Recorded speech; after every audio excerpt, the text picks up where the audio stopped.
환영하고 또 축복합니다. 제가 설교를 해야 되는데 김동환 집사님께서 기도로서 이렇게 딱 정리를 해주셔가지고 우리 박동현 목사님의 말씀을 늘 하시는 3대지 설교가 다 끝난 것 같습니다. 제가 보니까. 그래서 바로 돌아가시라고 하고 싶은데 또 제가 있을 때 먼저 가시면 안 되지 않습니까? 그래서 제가 그 중원 부원이 될지도 모르겠습니다. 그래서 말씀 가지고 함께 또 은혜를 나누는 그런 시간들을 갖도록 하겠습니다. 제목에 있는 것들처럼 매듭에 대한 이야기를 하려고 하고 있습니다. 그래서 매듭 하면은 통상 우리가 예로서 잘 드는 게 대나무 이야기인데 이게 사탄이 이렇게 저한테 와 있는지 대나무 이야기를 가지고 시작하려 했더니 작년에 먹은 그 죽순 그게 계속 생각이 나가지고 말씀이 잘 풀어지지 않는 그 어려움이 있었습니다. 그래서 이게 죽순만 생각이 나면 딱 거기서 끝나고 좋은데 문제는 왜 작년엔 주셨는데 올해는 안 주셨지? 이러면서 우리 김문자 구역장님 안 보이네요. 그래서 이야기를 하고 싶은 그 이야기가 하여튼 마음이 여기까지 막 올라왔었습니다. 어쨌든 정리를 하고 제가 보기에는 그래서 때가 아직 덜 되었을 수도 있다. 그 다음에 아직 작년에 먹던 것들이 남아 있는 것들을 알고 안 주셨을 수도 있겠다. 그런 생각을 나름대로 하고 있습니다. 그래서 그런 그 농담 아닌 농담을 하면서 우리 김동환 집사님께서 말씀하신 대로 이제 오늘은 7월 1일입니다. 그래서 전반기를 마치고 이제 후반기를 시작하는 그 입장에서 우리는 전반기를 어떻게 마무리하고 왔는가 이런 것들을 한번 여쭙고 싶고 또 그런 것들을 한번 생각하면서 나는 2026년 전반기를 어떻게 시작했는데 그걸 지금 어디까지 왔고 지금 이 정도 되면은 내가 원래 계획했던 수준에 또 그 요망 수준에 요만큼 도달했다, 조금 더 올라갔다, 아니면은 낮다 이런 것들 한번 판단해 보시면서 또 후반기를 준비하고 나아가셨으면 좋겠습니다. 근데 이런 우리가 전반기 이렇게 결산해야 될 그런 방법들이 여러 가지 있는 것들인데 아마 자기마다 어떤 툴이 있을 것 같습니다. 그래서 우리 학교 아니면 부대 이런 데서는 아마 어제도 회의를 하는 것 같아요. 그래서 전반기 성과 분석 이렇게 한다고 하는데 문제는 중요한 게 우리가 계획 그다음에 전략 이런 것들보다 더 중요한 것이 실행이다 이렇게 이야기를 하고 있습니다. 그래서 실행을 중시하는 그런 분들은 전략을 기획하고 계획하고 이런 것을 수립하는 것들보다 더 중요한 것들이 실행이고 그다음에 이런 것들에 통상 기업의 CEO 이런 분들은 늘 계획하는 것들은 큰 일, 중요한 일, 내가 윗자리에서 그것을 해야 될 것들이고 실행은 저 말단 하부 또 하위 부서에서 담당하는 것이라고 이렇게 생각하는데 그렇지가 않다는 얘기들을 하면서 결국은 성과에 결정적인 영향을 미치는 것들은 실행이고 그 실행의 중요한 부분들은 평가라는 그 부분들이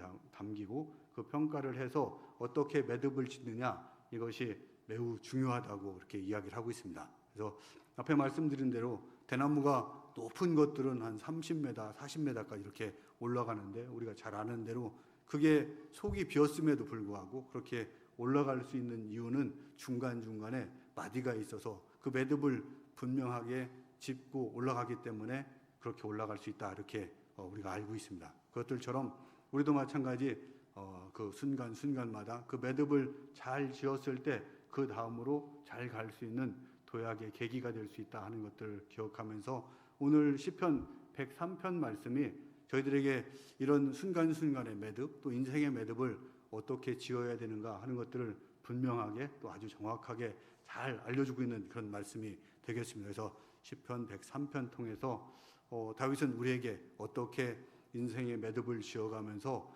나가라고 하고 있는가 함께 은혜를 나누고 나아갔으면 좋겠습니다. 그래서 시편 103편은 우리가 저작 시기를 정확히는 알 수 없습니다. 하지만은 다윗이 인생에서 많은 그 산고를 겪고 나서 지은 시일 것이다 이렇게 추측을 하고 있습니다. 그 인생의 산고 속에는 아마 밧세바와의 사건이 있을 수 있고 그 다음에 압살롬이 반역해서 또 그 진압하는 과정 속에서 아들마저 이렇게 먼저 보내야 되는 그런 아픔을 겪고 나서 지은 시일 것이다 이렇게 보고 있습니다. 이런 시 속에서 다윗은 과연 인생의 황혼역에 또 그 순간순간마다 어떻게 인생을 매듭을 짓고 나가는가 한번 알아보았으면 좋겠습니다. 첫 번째는 인생의 매듭에서 가장 중요한 것이 하나님을 찬양하는 것이다라고 이렇게 이야기를 하고 있습니다. 그래서 103편 우리 읽은 본문 1절부터 제가 한번 읽어보겠습니다. 내 영혼아 여호와를 송축하라. 내 속에 있는 것들아 다 그의 거룩한 이름을 송축하라 하면서 또 2절에 가서 시작할 때 내 영혼아 여호와를 송축하며 라고 이야기를 하고 있습니다.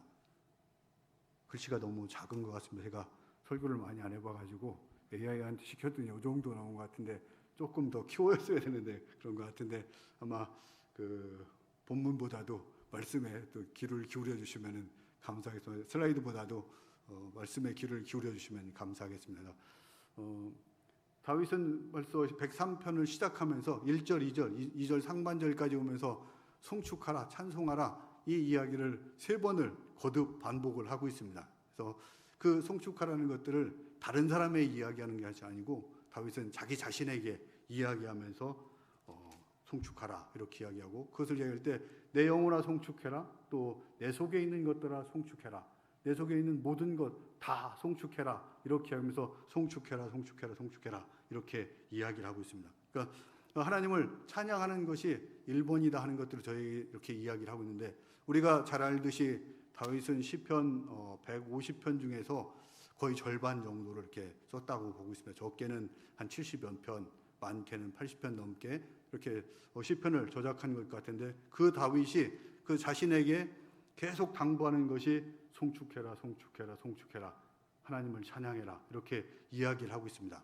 우리는 감사할 때 또 하나님을 찬양해야 될 그 제목들을 쉽게 조금만 힘들고 어려우면은 잃어버리는 그런 특성이 있기 때문에 아마 다윗은 스스로에게 그것을 다짐하면서 스스로에게 그 묵시적인 명령을 계속하면서 송축해라, 송축해라, 송축해라 이렇게 이야기하고 있는 그런 부분들을 볼 수 있고 실제 이렇게 한 결과가 아마 다윗이 시편 150편 중에 절반을 저작할 수 있도록 하나님을 찬양했을 수도 있고 거꾸로 이야기하면은 시편 절반을 저작한 다윗도 자신에게 그렇게 송축하고 하나님을 찬양하라고 했는데 우리가 뭐라고 또 우리는 어떻게 그런 다짐이 없이 하나님을 찬양할 수 있겠느냐 이런 질문도 던질 수 있을 것 같습니다.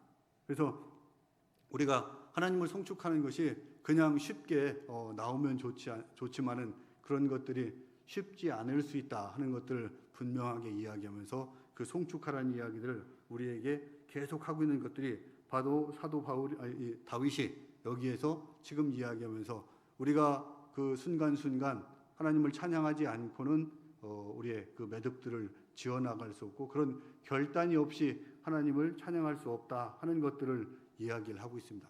아마 다윗 입장에서 하나님을 이렇게 찬양하는 것이 아까 얘기한 대로 지금 상황이 정확히 어느 상황 속에서 시편 103편을 노래하고 있는 것들인지 알 수 없기 때문에 즐거워서 찬양하는 것인지 아니면은 다른 순간에서 하고 있는 건지 잘 알 수는 없습니다.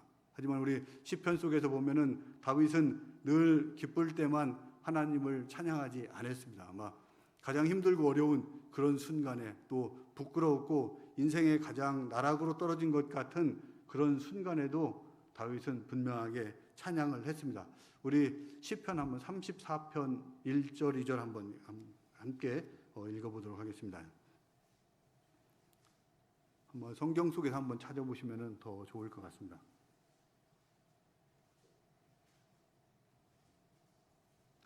우리 같이 한 목소리로 1절 2절 한번 같이 읽겠습니다. 내가 여호와를 항상 송축하며 내 입술로 항상 주를 찬양하리이다. 내 영혼이 여호와를 자랑하리니 곤고한 자들이 이를 듣고 기뻐하리로다.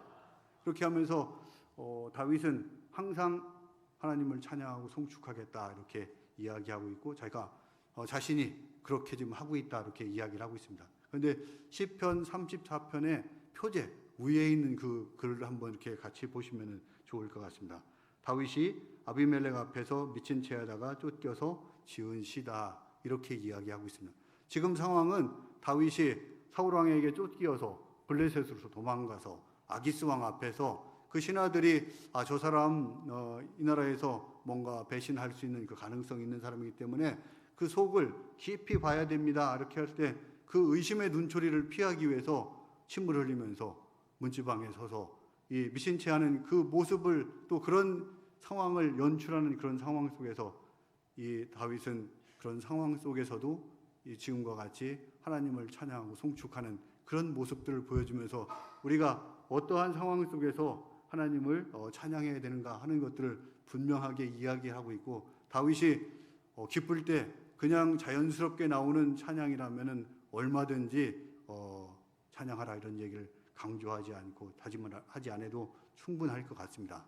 하지만 다윗은 그 상황 아닌 더 힘들고 어려운 상황 속에서도 우리가 찬양을 해야 하기 때문에 분명하게 그 송축해라 하는 것들을 다짐으로 분명하게 하고 있다 하는 것들을 우리에게 보여주고 있는 그런 부분들이 바로 시편 34편 또 시편 103편의 1절 2절을 통해서 계속 다짐을 하고 있는 그런 부분이다 하는 것들을 보여주고 있고, 뭐 영성 전문가라고도 하고 또 이 선교 신학자라고 하는 데이비드 보시의 남아프리카 공화국에 있는 신학자입니다. 그래서 길 위의 영성이라는 책을 통해서 우리 순례자의 삶이 어떤 것인가 하는 것들을 잘 보여주고 있습니다. 우리는 목적지에까지 아직 도달은 안 했습니다. 하지만 그 가는 여정 속에서 수많은 난관들을 만나고 있고 또 오늘도 접하고 있는 그 상황 속에서도 우리는 끝까지 하나님을 찬양하는 그 사람들이 순례자이다 이렇게 이야기하고 있고, 그렇게 할 수 있는 이유는 우리보다 앞서가시는 하나님이 그 일들을 문제들을 해결하고 나아가실 것이라는 확신을 우리가 분명하게 가지고 있기 때문에 그렇게 할 수 있다 이렇게 이야기를 하고 있습니다. 그래서 이런 영성이 우리 가운데, 우리는 예배하는 시간에 또 성전 안에서 하나님을 찬양하고 하는 것들을 넘어서 우리는 삶의 현장 가운데에서 모든 순간순간이 다 찬양이 될 수 있다 하는 것들을 이야기를 하고 있고, 실제로 사도 바울과 실라도 마찬가지 감옥 속에 갇혀서, 빌립보 감옥에 갇혀서 도저히 찬양할 수 없고 하나님을 송축할 수 없는 그런 상황 속에서 그들은 하나님을 찬양을 했습니다. 아마 그들이 실제 하나님이 보여주는 환상에 의해서 마게도니아로 건너갔고, 그곳에 건너가서 귀신 들린 여종이 있으니까 불쌍해서 그 귀신을 내쫓은 그 일밖에 없는 선한 일을 한다고 했는데 결국 그 결과는 빌립보 감옥에 군인들에게 잡혀서 착고에 채워서 감옥에 갇히는 그런 일밖에 없었습니다. 결과는. 하지만 그들은 그곳에서 하나님을 원망하지 않고 결국은 찬양했고, 그 찬양이 옥문을 열리게 했고, 그 간수들이 또 간수들과 그 가정이 구원받는 놀라운 역사들로 이어지고 있다 하는 것들을 보면서 우리의 삶 속에서도 마찬가지 힘들고 어려운 순간, 또 정말로 우리가 이해할 수 없는 그런 상황 속에서도 하나님을 찬양하고 나가는 저와 여러분이 되었으면 좋겠습니다. 두 번째 또 사도 다윗은 또 우리가 어떻게 매듭을 지어야 하는 것들을 2절에서 이렇게 좀 저에게 또 알려주고 있습니다. 그래서 시편 103편 2절에 보면은 그의 모든 은택을 잊지 말지어다라고 이야기하고 있습니다. 첫 번째 하나님을 찬양하라고 한 다윗은, 두 번째는 하나님의 은택, 은혜, 하나님께서 우리에게 하신 그 일들을 결코 잊지 말아라 이렇게 이야기를 하고 있습니다. 그 구체적으로 아마 이 다윗은 하나님께서 하신 그 일들을 3절부터 이야기를 하고 있습니다. 그가 내 모든 죄악을 사하시며 내 모든 병을 고치시고 내 생명을 파멸해서 속량하시고 또 인자와 긍휼로 관을 씌우셨다 이렇게 이야기를 하고 있습니다. 그리고 5절에 보면은 좋은 것으로 내 소원을 만족하게 해주셨다 이렇게 이야기를 하고 있습니다. 그래서 우리의 죄를 사해 주시고 병을 고쳐 주시고, 그 다음에 우리를 구원받지 못할 자에서 구원받는 자로 해주시고, 그 다음에 우리를 정말 비천한 자, 비루한 자였지만은 우리의 영광의 면류관을 높여주신 그분이라고 고백을 하고 있고, 우리가 기대하는 것보다 훨씬 좋은 것으로 이루어 주시는 그 하나님이다 하는 그런 고백들을 하고 있습니다. 아마 다윗은 평생 살아가면서 늘 하나님과 동행했던 그 스토리들이 있기 때문에 그것이 자신의 삶의 내러티브 서사가 돼서 이런 고백들을 할 수 있고, 그 고백들을 하면서 그 은택들을 잊지 말라 이렇게 이야기를 하고 있습니다. 아마 이런 고백들은 우리의 삶 가운데에도 함께 있는 것 같고, 아마 다음 장 슬라이드 한번 넘겨주시겠습니까?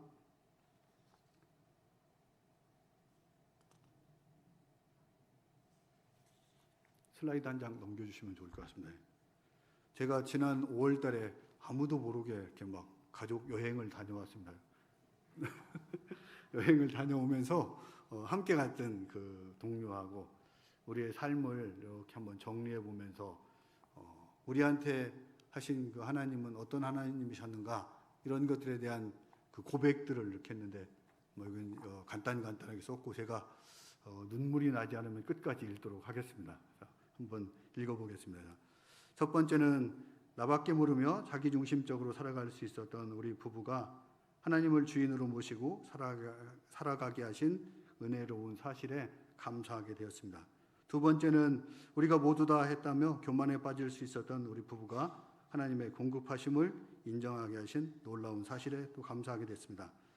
또 세 번째는 하나님과 교회 공동체, 세상과 나 사이에 깨어져 있던 모든 관계를 예수 그리스도 안에서 회복하게 하신 분명한 사실이 있기 때문에 감사를 했습니다. 네 번째는 육체에 큰 가시가 없었음에도 우리 부부가 주님을 인정하며 주님의 뜻대로 살아갈 수 있다는 경이로운 사실이 있었습니다. 또 다섯 번째는 아내를 통해 우리 가정에 복음이 전해지고 복음으로 여기까지 인도하셔 거듭난 삶을 살아가게 하신 확실한 사실이 있었습니다. 또 여섯 번째는 복음의 능력을 인정하며 기도할 때 형제들과 사돈댁에 복음의 역사가 분명히 일어난다는 변함없는 사실도 있었습니다. 또 세상에서 한없이 부족한 자들을 집사, 또 권사, 장로, 목사의 가정으로 세워가며 쉼없이 성장시켜 주신 또 신비로운 사실도 있었습니다.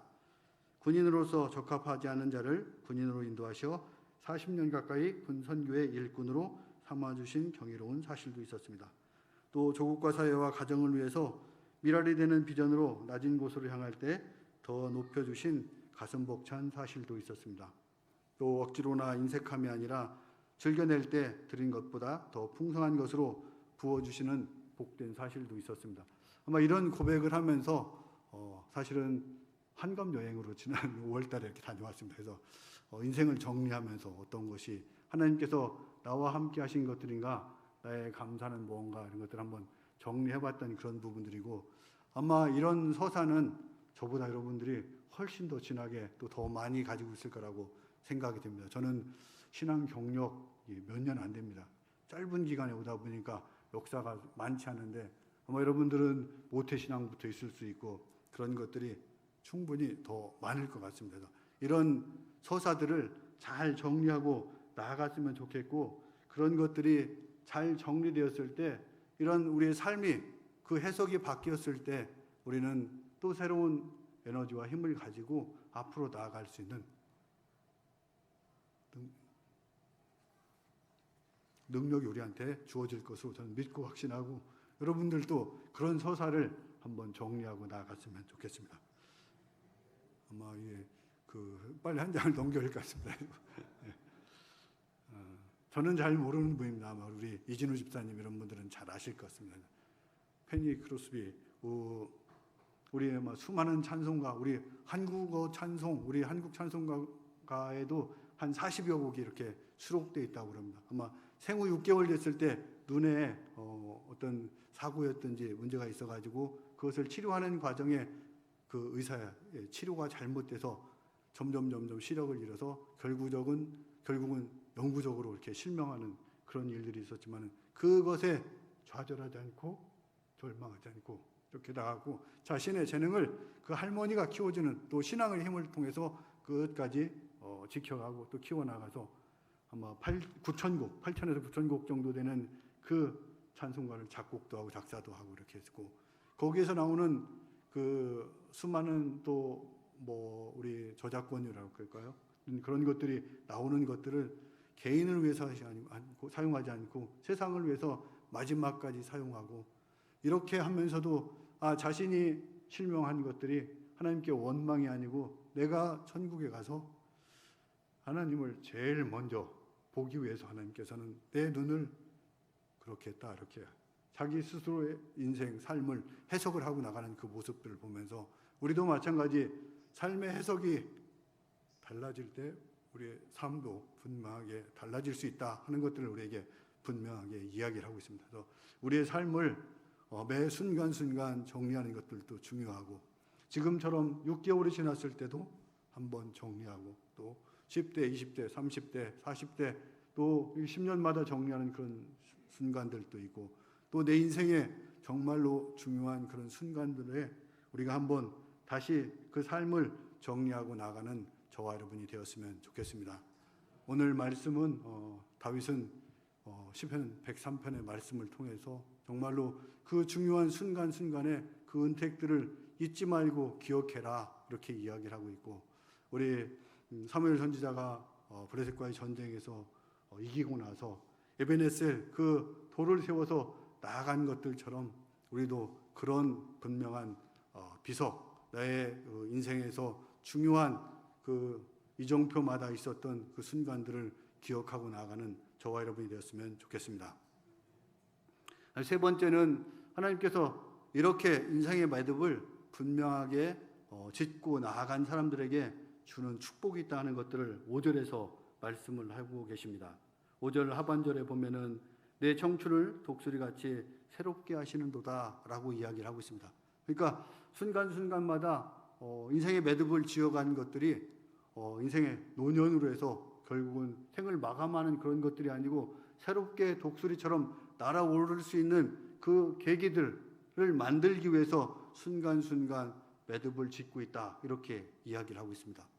아마 제가 이제 그 42년 동안 생도 생활부터 따지면 이렇게 늘 이렇게 뻥튀기 하지 말라고 그러는데 생도 생활부터 하면 42년 이렇게 됩니다. 그래서 42년 동안 군과 관련된 곳에 있다가 사회로 나가고 이렇게 그 다음에 이제 밖에 가서 또 사역을 한다 그러니까 막 뭐를 할 거냐고 하면서 저한테 많은 분들이 묻고 있습니다. 그 속에는 아마 교회를 개척한다 그러면 얼마나 큰 교회를 개척할 거냐, 또 어디에다 할 거냐 이런 것들을 이렇게 묻고 계신데, 아마 여기 저에게 주시는 하나님이 독수리같이 새롭게 날아오르는 그런 비전들은 아마 그런 것들과는 조금 다른 것일 수 있다는 생각들 하고, 내가 그동안 받은 그 은혜들을 이제 다음 세대들에게 어떻게 나누고 나갈 것이냐, 그 나눔을 하는 게 아마 저한테는 더 중요한 그 사명들이 될 수 있을 것이고, 그 다음에 믿음의 동역자들과 지금까지는 늘 경쟁하면서 막 왔었다면 서로 합력하고 협력하면서 어떻게 나아갈 것인가, 세상 가운데에서 어떻게 하나님의 나라를 펼쳐져 나가고 또 선을 이루어 나갈 것인가, 그것에 더 방점을 찍고 나가는 것이 아마 제 입장에서 독수리처럼 날아오르게 하고 청춘을 새롭게 하시는 것일 수 있겠다 생각을 하고 있고, 또 그 다음에 현재 삶을 넘어서 이제 정말로 하늘에 쌓아놓으신 그 하나님께서 주신 영광의 면류관을 바라보면서 더 영원한 것을 바라보고 나가는 것들이 제가 바라보고 나가야 될 그런 입장이 아닌가 이렇게 생각을 하고 있습니다. 어쨌든 하나님께서는 분명히 이런 매듭을 통해서 우리를 새롭게 해서 또 독수리처럼 날아오를 수 있는 그 능력의 힘을 우리에게 주시겠다 이렇게 약속을 하고 계십니다. 그래서 앞에 은택 준 것이 끝이 아니고 그 다음에 또 다른 것이 분명한 것이 있다 하는 것들을 저희들에게 이야기를 하고 있습니다. 성경에 보면은 모세가 이제 그 느보산이죠. 느보산에서 생을 마감하고 나서 이스라엘 백성은 모든 게 끝난 것이라고 생각했지만 거기에 일단락 매듭을 짓고 나니까 여호수아를 통해서 정말로 요단강을 돌파해서 건너가는 놀라운 일들, 또 가나안 땅을 점령하는 역사가 이 여호수아를 통해서 이루어지는 것들을 보면서 한 번의 매듭, 그 다음의 것들이 이루어지기 위해서는 결국 매듭이 또 지어져야 된다 하는 것들을 우리에게 분명하게 이야기를 하고 있습니다. 우리도 이런 하나님의 약속이 순간순간 지을 때 그 뒤에 분명하게 있다 하는 것들을 기억하면서 나아가는 저와 여러분이 되었으면 좋겠습니다. 환경 이런 것들이 바뀌었다고 우리가 실망하고 또 그런 것들에 두려워하고 위협을 느낄 필요들이 한 개도 없다 하는 것들을 이야기를 하고 있습니다. 힘들고 어려운 그 순간순간마다 먼저 가시는 그 하나님이 있다 하는 것들을 기억하면서 그 하나님을 의지하고 어떠한 상황 속에서도 우리가 하나님께 감사하면서 하나님을 찬양하고 나가는 저와 여러분이 되었으면 좋겠습니다. 또한 정말로 매듭을 지어야 될 그 시기에 하나님은 다윗과만 그 서사를 써내려가신 것이 아니고 나와도 지금도 계속 써가고 계시다 하는 것들을 기억하면서 그 서사를 잘 마무리 짓고 또 잘 매듭 짓고 나아갔으면 좋겠습니다. 최근에 이사를 하다 보니까 한 2년 전 정도, 3년 전 정도 되는 것 같습니다. 제가 그 다니던 교회에서 간증했던 게 그 당시도 이런 게 있었는지 모르는데 저는 L 파일이라고 하여튼 이렇게 그 투명 파일 안에 쑥 껴 있더라고요. 그래서 2개의 간증문이 있었습니다. 그래서 저는 그런 게 기록이 되어 있지 않다고 생각했는데 아마 이렇게 오타도 있는 것 보니까 어디 가서 간증하지는 않았던 것 같습니다. 그러니까 근데 거기 있는데 보니까 거기에 제가 지금 비전으로 삼고 있는 그런 내용들이 고스란히 이렇게 담겨 있는 것들을 이렇게 보면서 이 한 번에 내가 그 매듭을 어떻게 지었느냐, 이것이 내 인생을 바꿨구나 하는 것들을 다시 한번 느낄 수 있었습니다. 우리도 그날 하루하루 또 살아가고 또 이 정말로 힘들고 피곤하고 지친 그런 삶일지 모르지만은 다시 한번 뒤를 돌아보면서 분명하게 그 매듭들을 짚고 나가는 저와 여러분이 되었으면 좋겠습니다. 특별히 그 과정에서 우리를 위해서 행하시는 그 하나님이 어떤 일을 하셨는가, 그것들을 기억하면서 정말로 우리를 병에서 고치시고 또 우리를 사해 주시고 또 우리를 구원해 주시고 영광의 면류관을 삼아 주시고 더 좋은 것으로 우리를 인도하시길 원하시는 그 하나님을 기억하고 찬양하고 나가는 저와 여러분이 되었으면 좋겠습니다. 우리 말씀을 기억하면서 함께 또 찬양하고 기도하는